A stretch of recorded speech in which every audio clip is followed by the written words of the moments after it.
Cher Lloyd never disappeared, her second album was just sabotaged. In 2010, UK teenager Cher Lloyd skyrocketed to fame on the X Factor UK. What are the cultural implications? What is it about this perfect storm that on this faithful day in 2010, when she auditioned for the X Factor, we all said, yes, I like her, this is my girl.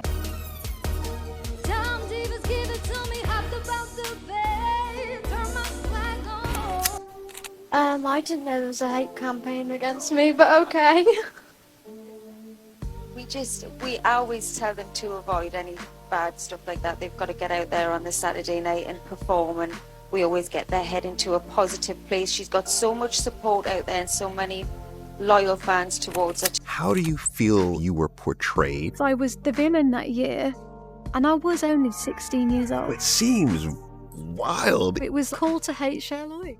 In the early 2010s, there was a very specific type of pop star the industry loved to create. Young, loud, a little bit messy, and just controversial enough to keep people talking. It was basically the era of manufactured rebellion, a time when teenage girls could become overnight sensations simply by being interesting enough to divide opinions.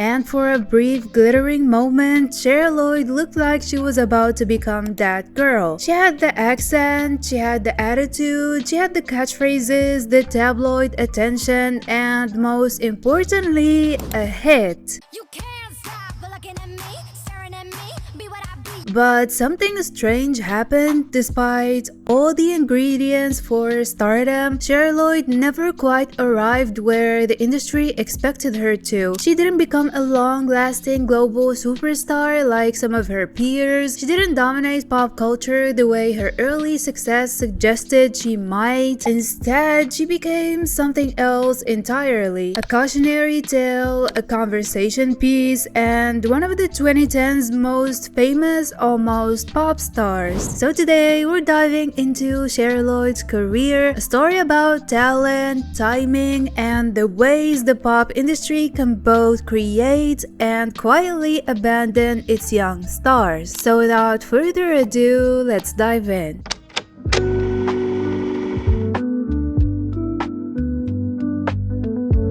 When Cher Lloyd walked onto the X Factor stage in 2010, she wasn't just auditioning for a record deal, she was basically stepping into a machine that turns teenagers into television narratives. Real competitions don't reward authenticity, they reward digestible archetypes, and Cher Lloyd's archetype was decided very clearly on from the beginning. She wasn't framed as the underdog, she wasn't framed as the prodigy, she was framed as the attitude problem. That I am almost aggressive.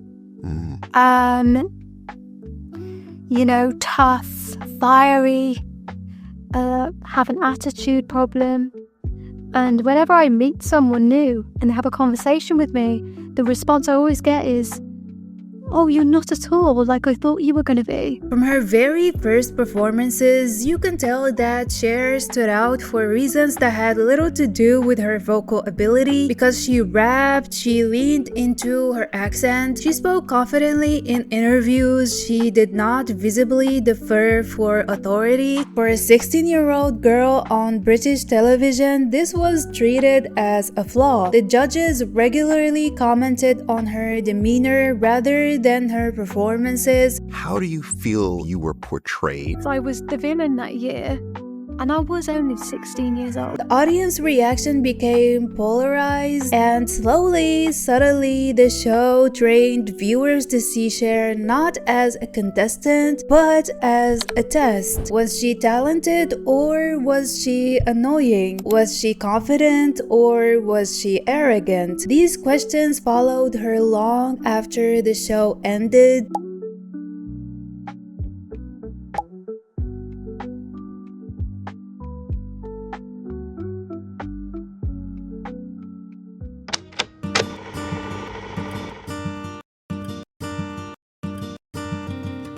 After the X Factor, Cher Lloyd did exactly what she was supposed to do. She released a debut single immediately while the public still remembered her name. You can't stop looking at me, staring at me, be what I be, you can't stop. Swagger Jagger was loud, bratty, chaotic, and deeply of its time. It was built around playground insults, exaggerated confidence, and a spoken word delivery that felt intentionally irritating. The song debuted at number 1 in the UK. However, the success didn't protect Cher, it actually intensified the backlash. Critics weren't just reviewing the song, they were reviewing her personality. The music became secondary to the narrative that Cher Lloyd was degrading, immature, and undeserving of her platform. And this is where things turned. Because pop music has always tolerated male arrogance, it rarely tolerates female defiance, especially when it's messy and unpolished. Cher wasn't presented as a teenager testing boundaries, it was presented as a problem that needed correcting. And once an artist becomes a punchline, every future move is seen through that lens.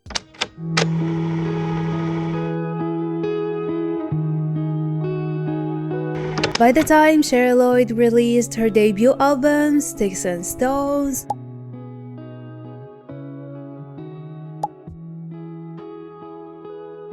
the album arrived less as a clean slate and more as a continuation of an argument Cher never really started herself. Critics weren't asking whether the music worked, they were asking whether she had learned her lesson. And that's a dangerous place for a debut artist to be. Instead of being allowed to experiment, Cher was expected to correct herself because the album's sound bounced between pop,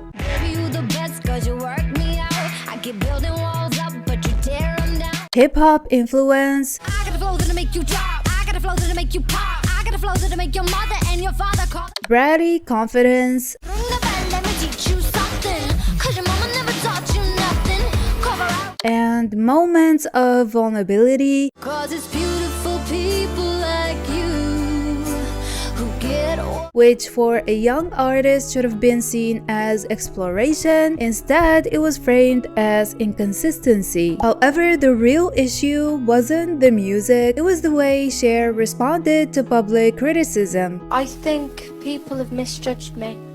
Yeah. I'm not the person that I get made out to be, but that's fine. I know who I am, and the people who know me know who I am as well. She defended herself on social media, she clapped back in interviews, she refused to perform the version of humility people expected from teenage girls in pop. Because when male artists push back, they're framed as misunderstood or passionate, but when young women do it, they're framed as difficult or emotional or immature.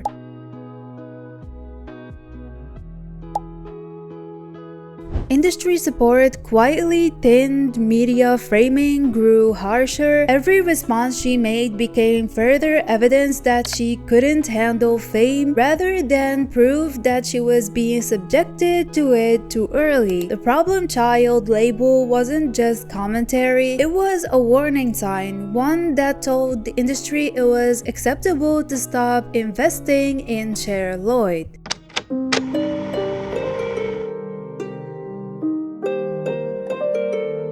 When Cher Lloyd made the move to the American market, it was positioned as a fresh start, but in reality, it was more of an erasure. You could be edgy, but only if it was curated. You could be outspoken, but only if it felt rehearsed. And most importantly, you had to be easy to market. So Cher was reintroduced not as herself, but as a softened version of who she used to be. The accent was toned down.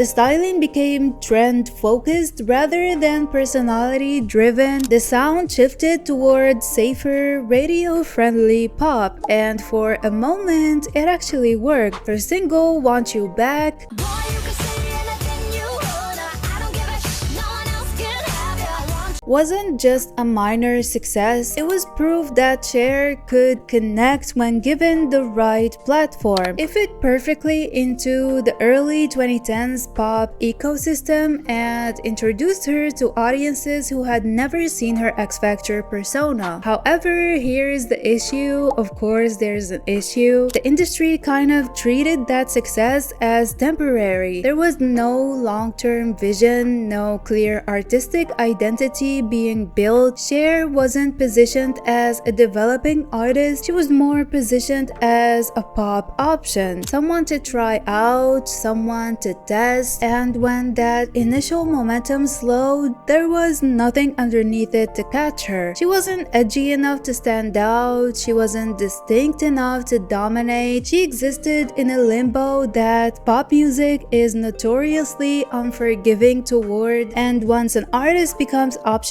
their career just stops moving forward even if they're still working.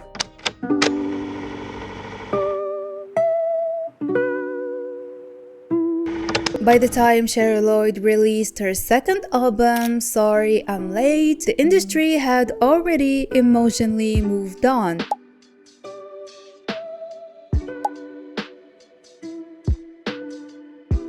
No sense that this album represented growth or redemption. It arrived quietly and disappeared just as quietly, which is perhaps the most telling part of Cher Lloyd's story, because the industry that once couldn't stop talking about her, criticizing her, dissecting her personality, suddenly had nothing to say.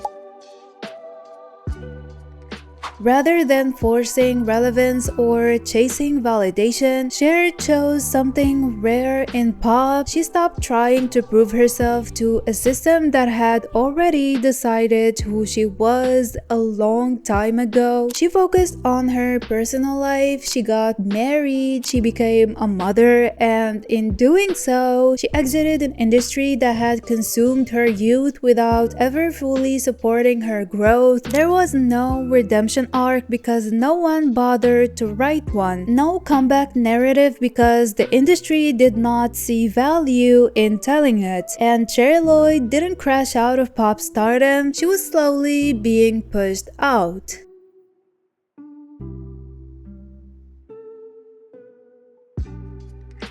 In conclusion, Cher Lloyd didn't fail because she lacked talent. She had hits, visibility, and a clear voice. She failed because the industry didn't know how to handle a young, outspoken, unapologetic girl in pop. Criticism came faster than guidance. Labels pushed for rebrands instead of identity.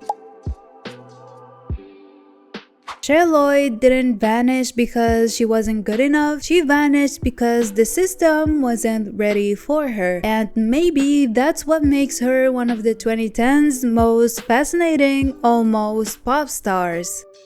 That's all I've got for you guys. Thank you so much for hanging out with me today. Thank you for watching. I hope you enjoyed this video. If you did, please make sure to leave a like and subscribe for more content like this one. But now, I want to know, what do you think? Do you think Cher Lloyd was misunderstood by the industry, or did she make mistakes that hurt her career? Also, could she have had a different trajectory if social media was more established back then? I'm curious to know what you think, so let me know your thoughts in the comments. Also, if you have any suggestions for future videos, please let me know as well. And with that being said, thank you for being here, thank you for watching, and I'll talk to you very soon.